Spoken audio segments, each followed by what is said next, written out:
Right guys, it's really dark, so I'm going to keep it really close to my face so it's got a little bit of light. Love it. Lovely. So yeah, so in my brain it's like, okay, I sit around,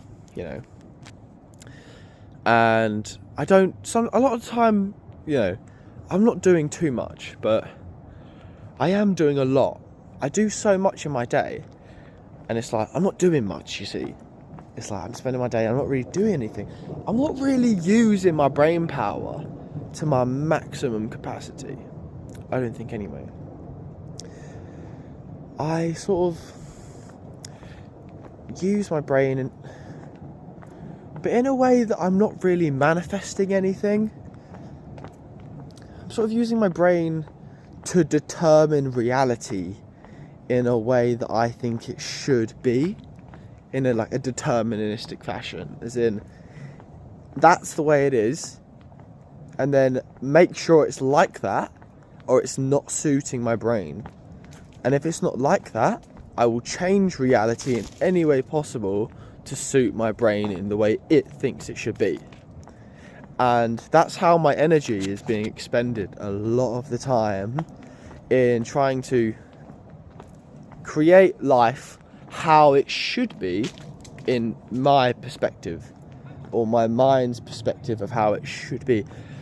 And it takes up a lot of energy and a lot of time, and it condescends like the actual structure of my brain of how it can manufacture reality in a simple form of acceptance of it is as it is. There are laws that govern our universe, and there are procedures that we must follow in the governing of our planets, our stars, our solar systems. They order and they function in a specific way that follows universal laws like karma, frequency, law of attraction, magnetism, law of abundance, equivalent exchange, like gravity, and there are many other laws. And these laws govern our reality and the way we actually live, the way we perceive the universe, life, foreign exchange. It can be reflected in these kind of laws as well. It's often found to announce itself in many different forms of our reality. So it can be found in nature, like Fibonacci. It can be found in forex exchange. Found in football matches, wins, scores, losses. It's law of magnetism, equivalent exchange. It's all forming, compounding, moving simultaneously all the time. We have light. La, yes. La, la, la. That's cool. We've got a full thing now. There we go. So, in that, I think that the brain... Oh, we're back. My mind can be used in a much more constructive way, as if I accept the way reality is. Oh, hello, it's gone dark now. No, I quite like it when it was dark, it was quite nice. Oh, there we go. Oh, it's quite cool. Hello. No, why is he doing that again? No, it's actually just a light. So yeah, if I can train my brain to accept reality for exactly what it is, like physical, tree, bush, floor, instead of thinking that it's some sort of moving object that's changing shape and it's fluid and it's all aromatic and it's all got scents and different feels and all this unnecessary behaviour and thought upon reality with people, just to see it for exactly what it is. It would be so much more harmonious and peaceful, to the point that the brain energy can simmer down it can begin to heighten in the sense that it will come down and relax, and then it will rise again in a fashion of like mental cognition, where it will be adequately used in the sense that I'll be able to use the energy for, you know, applicable purposes, rather than trying to transform what reality is perceived to be from what it actually is all the time. And I think if I can manage to do that, then then it'll be great. It'll be fucking amazing. So I think my first job is acceptance of what reality really is, and I think that comes in the form of understanding. I think if I understand like what the reality is,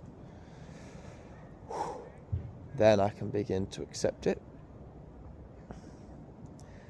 And understanding it,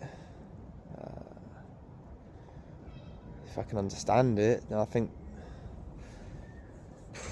that's a big thing though, understanding reality. It could be really simple.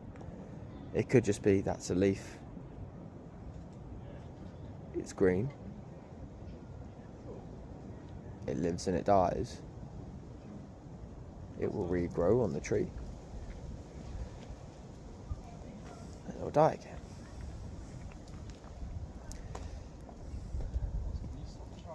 And I think I probably need some understanding. And furthermore, if I can understand and then accept it, then I can start like transforming or applying my mind to reality in a way that I want to shape it, create it, because I'm actually understanding it from a real perspective, instead of like trying to control it from an illusionary perspective. It's a perspective that isn't true. So sort of like if you had two blocks and you tried putting them on top of each other, but one of them was actually a triangle, and you try to put it on top of the triangle, it's not going to stay, is it? It's not going to build. It's kind of like that. So so therefore I think that my first job is to instrumentally, using agents of consciousness, such as the ideas of like conscious realms of devouring activity that is condescending my consciousness. So condescending my consciousness in the state that it's not allowing my consciousness to expand. It's portraying my consciousness as demeaning, as less than what it is, and idealizing, locating those actions that are, stopping expansion of consciousness, and relocating those actions in actions that are going to increase expansion of consciousness. Expansion of consciousness is the increase of your awareness of self, which means becoming self-aware, self-realized, which is essentially just knowing thyself. And that is the act of self-realization, which the Brahmins, or the Hindus in the Bhagavad Gita discuss this as the main purpose of the soul is to self-realize. And there's an ancient text, and I believe that to be true, as if an individual is unaware of himself, how can he portray acts or do acts that are in the best cognitive direction for himself, as he is unaware of himself? He's acting in the world in a way that may be constantly degrading himself or not aligning to his highest good, in which we can kind of be in cycles which we're not helping ourselves. So I think it is the act of self-realisation that is important, and for those actions which I'm doing which are not pertaining to the highest reality of self-realisation or conscious awareness,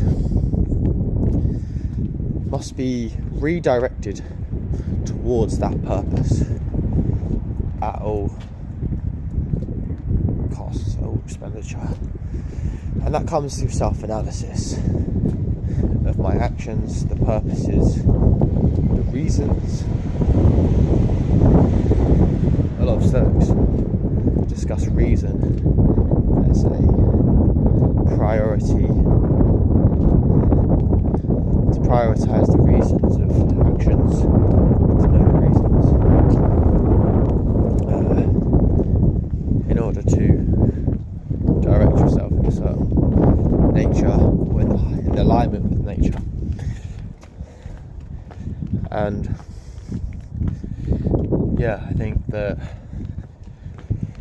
there must be a reshaping of the consciousness direction of mind to inwardly turn and to reflect and to start beginning to idealize oneself in a manner that allows me to become more self-aware and self-conscious, or conscious of self.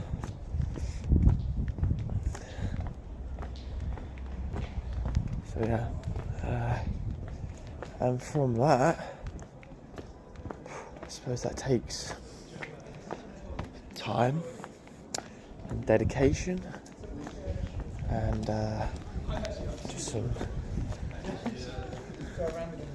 analytics of like the current atmosphere of my life, current environment, the situation, kind of everything that is in my life currently, and analysing it and looking at it and saying, is this all for my highest purpose? Is this all allowing me to self-realise to my maximum potential within this period of my life? And I think they're just the raw questions I really need to ask myself, because it's about knowing myself. So if there's lack of,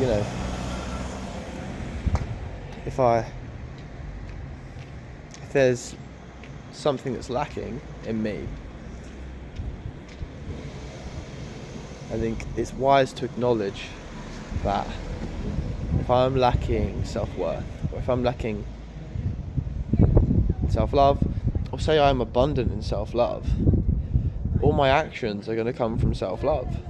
And it's important to idealise that is the frequency and the imagination level that I'm working at, and then act on that. And anywhere which is perhaps not, it's good to work with that and idealise and then re-establish that love within myself. And then I think it works out really well. I think love will work out really well if there's a good analysis, a good self-analysis, and a good working, and the right questions to be asked. It will definitely help in the long run, and life will be more fulfilling, more pleasant, more hopeful, more willing, more cunning, more grateful, and overall a better quality of life. And I'll leave that there, and to the best of everyone, and lots of love, and may the journey be most hopeful and fortunate for you all. Lots of love.